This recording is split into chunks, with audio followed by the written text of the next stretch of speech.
The 80th United Nations General Assembly kicked off in New York this morning. The Secretary General warned the body that its principles of peace and progress are under siege. President Trump was one of today's first speakers and started by declaring now as the golden age of America, claiming inflation, gas prices, and energy costs are down. President Trump also told world leaders the United Nations is not living up to its potential, and he claimed to have ended 7 wars and said he got no help from the UN. All they seem to do is write a really strongly worded letter and then never follow that letter up. It's empty words, and empty words don't solve war. The White House says the president is convening a meeting this afternoon with Arab and Muslim leaders to talk about ways to end the war in Gaza. And he's also separately meeting with Ukrainian President Volodymyr Zelensky. The battle over faith and education in Texas is not slowing down. In fact, more school districts are joining this new federal lawsuit challenging the display of the 10 Commandments at public schools. KENS 5's Rania Kaur explains who's now involved. The lawsuit filed in federal court in San Antonio now includes Comal ISD and other school districts across the state. Like the last lawsuit, this one is also supported by the ACLU in Texas, and the crux of this lawsuit is the same. It argues the law of displaying the Protestant version of the 10 Commandments in every public Texas school goes against the First Amendment. The suit actually points to the ruling of a similar lawsuit last month. In that one, the federal judge ruled displaying the 10 Commandments was, quote, plainly unconstitutional. It blocked districts which included Alamo Heights, Lackland, Northeast, and Northside ISD from displaying the 10 Commandments in every classroom. We'll keep you updated on what happens with this lawsuit. Rania Kaur, KENS 5. What began as a fun vacation aboard a cruise ship heading to Mexico quickly turned into an unexpected nightmare for a Texas family.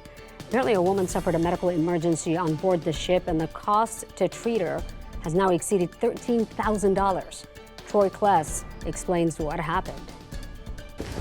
For the Baxter family, there's one thing they learned. Sometimes the trip of a lifetime can become the situation of a lifetime. This is the paper trail from all expenses paid for Kylie Baxter, who was just 2 days and 5 hours into her first ever cruise with her boyfriend. So I woke up, I started throwing up blood, unfortunately, and I had passed out on the ground. Kylie was taken to the onboard emergency room. Then an ambulance took her to a hospital 4 hours away. I could feel myself kind of going in and out of consciousness. I was very cold and terrified. Kylie's parents get texts and calls. She's at the hospital, which said it would only take payment before treatment. But we'll work as far as the $2,500 will take us. I've never heard this in my life. Several procedures done, and Kylie was eventually released. How do we get to over $9,000? We have no idea. The Baxter family got this itemized bill. In hindsight, the family wishes they looked into travel insurance. We spoke with longtime insurance expert Jeff Rolander. How much would a travel insurance policy cost?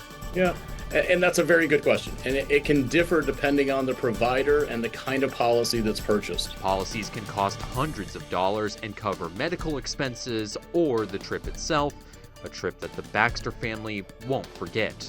It was an eye-opening experience that I hope prepares other young people.